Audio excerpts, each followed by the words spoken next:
Hello friends, welcome to my channel. ಇವತ್ತು ನೋಡಿರ್ತೀರ ನನ್ನ ತಮ್ಮನೇಲಲ್ಲಿ ಟಾಪಿಕ್ ಯಾವುದಿದೆ ಅಂತ ಹೇಳಿ.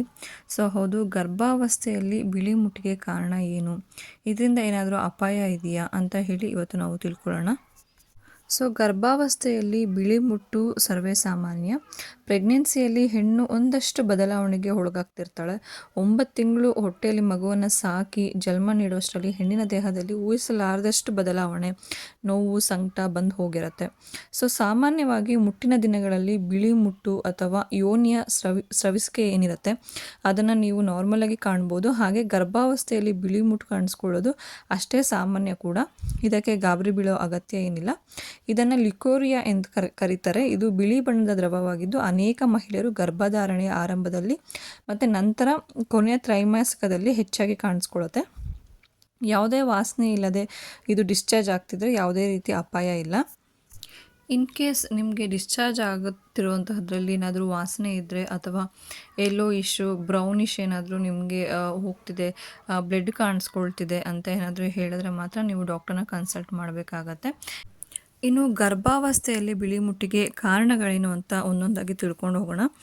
ಮೊದಲನೇದಾಗಿ, ಸಾಮಾನ್ಯವಾಗಿ ಗರ್ಭಾವಸ್ಥೆಯಲ್ಲಿ ಹೊಟ್ಟೆ ತುಂಬಾ ಭಾರವಾಗಿರುತ್ತೆ. ಮಗು ಒಳಗಡೆ ಗ್ರೋತ್ ಆಗ್ತಿರೋದ್ರಿಂದ ನಮಗೆ ತುಂಬಾ ವೆಯ್ಟ್ ಜಾಸ್ತಿ ಆಗಿರುತ್ತೆ. ಸೊ ಇದರಿಂದ ಹಾರ್ಮೋನ್ಗಳಲ್ಲಿ ಕೂಡ ಬದಲಾವಣೆಗಳು ಹೆಚ್ಚಾಗಿ ಆಗ್ತಾ ಇರುತ್ತೆ. ಸೊ ಆದ್ದರಿಂದ ಬಿಳಿ ಬಣ್ಣದ ದ್ರವ ಹೆಚ್ಚಾಗುತ್ತೆ ಕೂಡ. ಇನ್ನು ಎರಡನೇದಾಗಿ, ಈಸ್ಟ್ರೋಜನ್ ಮಟ್ಟದಲ್ಲಿ ಒಂದು ನಮ್ಮದು ಬಾಡಿನಲ್ಲಿ ಏನು ಈಸ್ಟ್ರೋಜನ್ ಅಂತೇಳಿ ಒಂದು ಹಾರ್ಮೋನ್ ರಿಲೀಸ್ ಆಗ್ತಾ ಇರುತ್ತೆ. ಸೊ ಅದರಲ್ಲೂ ಕೂಡ ಹೆಚ್ಚಳ ಕೂಡ ಆಗ್ಬೋದು. ಸೊ ಅದರಿಂದ ಕೂಡ ವೈಟ್ ಡಿಸ್ಚಾರ್ಜ್ ಆಗುವಂತಹ ಚಾನ್ಸಸ್ ಜಾಸ್ತಿ ಇರುತ್ತೆ. ಇನ್ನು ಈ ರೀತಿ ಡಿಸ್ಚಾರ್ಜು ಒಳ್ಳೆಯದಂತಲೂ ಹೇಳ್ತಾರೆ. ಯಾಕಂತಂದರೆ ನಮ್ಮ ಒಂದು ಯೋನಿಯಲ್ಲಿ ಸತ್ತ ಜೀವಕೋಶ ಏನಿರುತ್ತೆ ಅದನ್ನು ಈ ಬಿಳಿ ಮುಟ್ಟು ತೆಗೆದು ಹಾಕತ್ತೆ ಅಂತ ಹೇಳಲಾಗತ್ತೆ.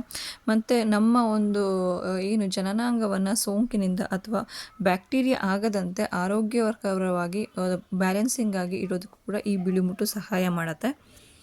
ಇನ್ನು ನೀವು ಯಾವಾಗ ಡಾಕ್ಟರ್ನ ಕನ್ಸಲ್ಟ್ ಮಾಡಬೇಕಾಗಿ ಬರುತ್ತೆ ಅಂತ ಹೇಳಿದ್ರೆ, ಮೊದಲನೇದಾಗಿ ಗರ್ಭಾವಸ್ಥೆಯಲ್ಲಿ ವೈಟ್ ಡಿಸ್ಚಾರ್ಜು ನಾರ್ಮಲ್ ಅಂತಲೇ ಹೇಳಿದೆ. ಸೊ ಆದರೆ ಹೆಚ್ಚು ಸ್ರವಿಕೆ ಆಗ್ತಿದ್ರೆ ವೈದ್ಯರ ಬಳಿ ಒಂದು ಸರಿ ನೀವು ಸಜೆಷನ್ ತಗೊಳ್ಳೋದು ಒಳ್ಳೆಯದು.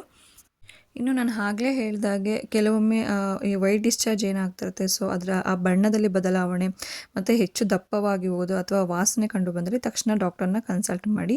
ಯಾಕಂದರೆ ಇದು ಇನ್ಫೆಕ್ಷನ್ ಕೂಡ ಆಗಿರಬಹುದು. ಸೊ ಅದರಿಂದ ಡಾಕ್ಟರ್ನ ಆ ಥರ ಏನಾದರೂ ಆದರೆ ಕನ್ಸಲ್ಟ್ ಮಾಡಬೇಕಾಗತ್ತೆ. ಇನ್ನು ಮೂರನೇದಾಗಿ, ಯೋನಿಯ ಭಾಗದಲ್ಲಿ ತುರಿಕೆ ಅಥವಾ ರ್ಯಾಷಸ್ ಕಂಡು ಬಂದರೂ ಕೂಡ ನೀವು ಡಾಕ್ಟರ್ನ ಕನ್ಸಲ್ಟ್ ಮಾಡಬೇಕಾಗತ್ತೆ.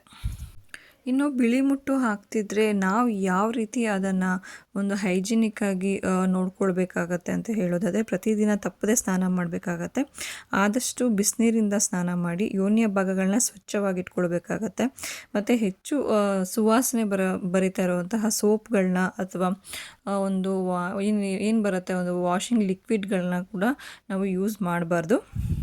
ಯಾಕಂತ ಹೇಳಿದ್ರೆ ನಮ್ಮ ದೇಹದ ಕೆಲವು ಭಾಗಗಳು ಒಂದು ಹಂತದಲ್ಲಿ ಸ್ವಯಂ ಸ್ವಚ್ಛಗೊಳಿಸ್ಕೊಳ್ಳುವಂತಹ ಗುಣಗಳನ್ನು ಹೊಂದಿರುತ್ತೆ ಅಂತ ಹೇಳಲಾಗುತ್ತೆ. ಸೊ ಆದ್ದರಿಂದ ಸ್ವಚ್ಛಗೊಳಿಸ್ಕೊಳ್ಳುವಾಗ ತುಂಬಾ ಎಚ್ಚರಿಕೆಯಿಂದ ಇರಿ.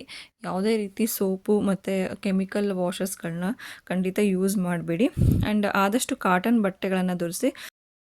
ಹಾಗೆ ನೀವು ಧರಿಸುವಂತಹ ಒಂದು ಇನ್ನರ್ ವೇರ್ ಏನಿರುತ್ತೆ, ಸೊ ಆ ಇನ್ನರ್ ವೇರು ಕೂಡ ತುಂಬಾ ಸ್ವಚ್ಛವಾಗಿ ಇಟ್ಕೊಳ್ಬೇಕಾಗತ್ತೆ ಮತ್ತು ನೀಟಾಗಿ ಅದನ್ನು ಒಣಗಿಸಿರ್ಬೇಕಾಗತ್ತೆ. ಒದ್ದೆಯಾಗಿ ನೀವು ವೇರ್ ಮಾಡಿದಾಗೂ ಕೂಡ ನಿಮಗೆ ಇನ್ಫೆಕ್ಷನ್ಸ್ ಆಗೋ ಚಾನ್ಸಸ್ ಜಾಸ್ತಿನೇ ಇರುತ್ತೆ. ಆ್ಯಂಡ್ ಪ್ರೆಗ್ನೆನ್ಸಿಯಲ್ಲಿ ಇರೋರು ನಿಮಗೆ ಏನಾದರೂ ಕೊನೆ ತ್ರೈಮಾಸಿಕದಲ್ಲಿ ಇನ್ನೇನು ನಿಮಗೆ ಡೆಲಿವರಿ ಟೈಮ್ ಹತ್ರ ಇದೆ ಅಂದುವಾಗ ವೈಟ್ ಡಿಸ್ಚಾರ್ಜ್ ಆಗ್ತಿದ್ರೆ ನೀವು ಭಯಪಡೋ ಅವಶ್ಯಕತೆ ಇಲ್ಲ. ಅದು ಕೂಡ ತುಂಬಾ ನಾರ್ಮಲ್. ನಿಮಗೆ ಹೆರಿಗೆ ಟೈಮ್ ಹತ್ರ ಬಂದಿದೆ ಅಂತ ಹೇಳಿ ಅದು ಸೂಚಿಸುತ್ತೆ. ಸೊ ನಾನು ಆಗಲೇ ಹೇಳಿದಾಗೆ ಯಾವುದೇ ರೀತಿ ವಾಸನೆ ಅಥವಾ ಯಾವುದೇ ರೀತಿ ಬ್ಲಡ್ ಅಥವಾ ಹಸಿರು ಹೋಗೋದು, ಎಲ್ಲೋ ಹೋಗೋದು, ಈ ರೀತಿ ಯಾವುದು ಆಗ್ತಿಲ್ಲ ಅಂತ ಹೇಳಿದ್ರೆ ನೀವು ಅವಶ್ಯಕತೆ ಇಲ್ಲ. ಈ ಮಾಹಿತಿ ಇಷ್ಟ ಆಗಿದೆ ಅಂತ ಅಂದ್ಕೊಂಡಿದ್ದೀನಿ. ಇಷ್ಟ ಆಗಿದ್ರೆ ಲೈಕ್ ಮಾಡಿ, ಶೇರ್ ಮಾಡಿ, ಹಾಗೆ ಸಬ್ಸ್ಕ್ರೈಬ್ ಮಾಡ್ಕೊಳ್ಳಿ ಅಂತ ಹೇಳ್ತಾ ಈ ವಿಡಿಯೋನ ಇಲ್ಲಿಗೆ ಎಂಡ್ ಮಾಡ್ತಾ ಇದ್ದೀನಿ. Thank you so much.